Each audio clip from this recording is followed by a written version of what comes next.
जब समाज की कहीं बहन बेटियों की इज्जत आबरू के ऊपर आंच आती है, अगर कोई अन्य कास्ट के लोग करते हैं तो वहाँ भीम आर्मी वाले, आज़ाद समाज पार्टी वाले छाती पीट के मर जाते हैं। पर अगर कहीं वो पार्टी मोमडन्स होती है तो वहाँ ये चुप रह जाते हैं और खामोश हो जाते हैं। तो अगर हम बात करते हैं बहुजन की, चंद्रशेखर ने अभी तक कभी बहुजन की आवाज़ नहीं उठाई है, क्योंकि अभी तक चंद्रशेखर केवल SC और ST में उलझा हुआ है। जो भीम आर्मी और आज़ाद समाज पार्टी के कार्यकर्ता हैं, उन लोगों ने उसको ब्लैकमेल करके उसको फांसी लगाई, रेप किया, हत्या की, और हत्या करने के बावजूद उस केस के अंदर कोई सुनवाई नहीं हो रही थी, जिसमें अभी हमने उसमें थोड़ा प्रेशर बनाया तो उसमें एक व्यक्ति गिरफ्तार हुआ है। बहन संगीता को इंसाफ दो, बहन सीमा को इंसाफ दो, दलितों पर अत्याचार नहीं सहेंगे, दलितों पर अत्याचार नहीं सहेंगे। जनपद सहारनपुर की आज़ाद समाज पार्टी के कार्यकर्ताओं पर जिस प्रकार नेशनल भीम आर्मी के कार्यकर्ताओं ने कई तरह के आरोप लगाए हैं, हालांकि आरोप की हम पुष्टि नहीं करते कि क्या कुछ आरोप है, और नेशनल भीम आर्मी ने जिस प्रकार जो है अपना आज धरना दिया है हकीकतनगर धरना स्थल पर, उन्हीं से पूछेंगे आखिरकार पूरा प्रकरण क्या है। क्या नाम है आपका? मेरा नाम लंकेश्वर बाबा JVS गौतम, राष्ट्रीय प्रवक्ता नेशनल भीम आर्मी। ये तित्रो थाना के अंतर्गत हैदरपुर गांव पड़ता है। ये प्रकरण पूरा वहाँ का है। और वो लड़की जो थी, उस लड़की को 4 लोगों ने, जो भीम आर्मी और आज़ाद समाज पार्टी के कार्यकर्ता हैं, उन लोगों ने उसको ब्लैकमेल करके उसको फांसी लगाई, रेप किया, हत्या की, और हत्या करने के बावजूद उस केस के अंदर कोई सुनवाई नहीं हो रही थी, जिसमें अभी हमने उसमें थोड़ा प्रेशर बनाया तो उसमें एक व्यक्ति गिरफ्तार हुआ है। तो ये स्थिति है।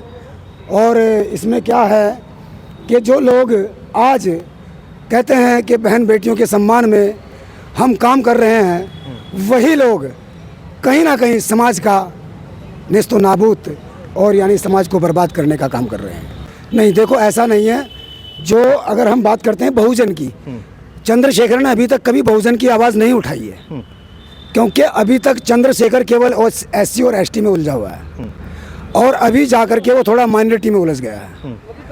अभी स्थिति क्या होती है, जब समाज की कहीं बहन बेटियों की इज्जत आबरू के ऊपर आंच आती है, अगर कोई अन्य कास्ट के लोग करते हैं तो वहाँ भीम आर्मी वाले, आज़ाद समाज पार्टी वाले छाती पीट के मर जाते हैं।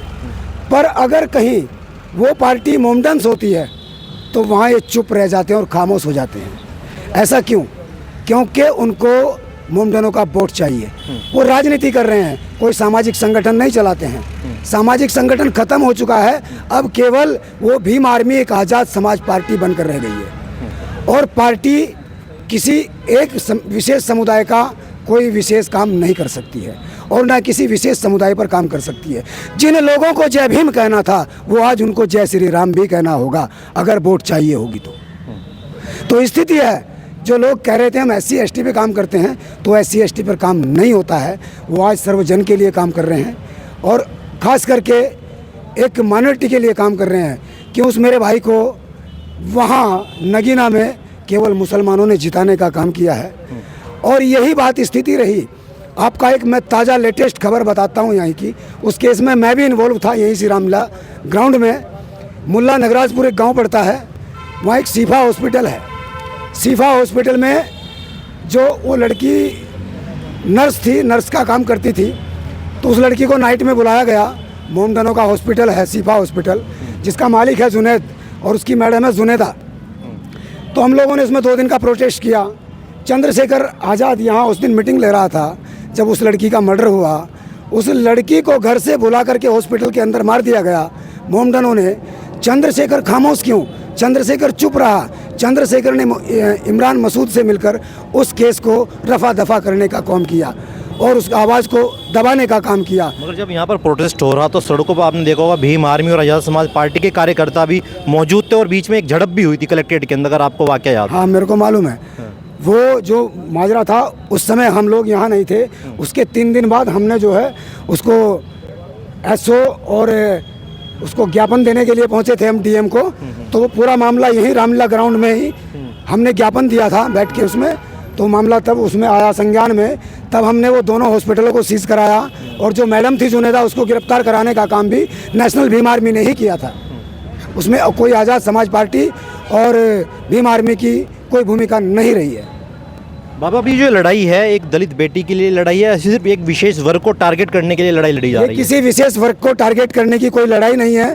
हमारा अपना मानना है कि देखो, गुनाहगार कोई भी हो, वो किसी भी समुदाय, किसी भी जाति और किसी समाज का हो, उसको निष्पक्ष रूप से न्याय और अन्याय को देखते हुए अगर गुनाह किया है तो उसको दंड मिलना अनिवार्य है। लोकेश कटारिया लगातार पिछले कई वर्षों से हम देखते हैं भीम आर्मी के संस्थापक चंद्रशेखर के पीछे हाथ धोकर पड़े हुए हैं, तमाम आक्रामक भाषणबाजी भी देते हैं। क्या ये इस वजह को तो नहीं जोड़ते इसके साथ में?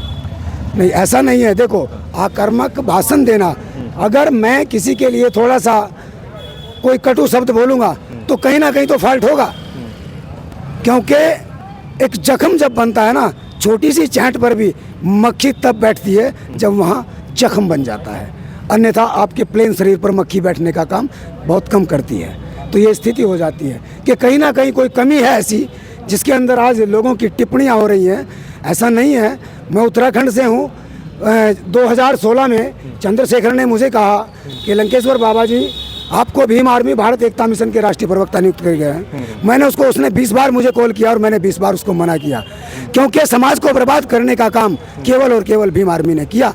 क्योंकि डॉक्टर बाबा साहब अम्बेडकर ने कहा था शिक्षित बने, उन युवा वर्ग को शिक्षा से वंचित करने का काम भी केवल उस मूवमेंट ने किया। वो लोग, वो बच्चे, वो केवल रोड पर लड़ने का काम कर रहे हैं और शिक्षा से वंचित होने का काम हो रहा है। चलिए, बहुत बहुत शुक्रिया।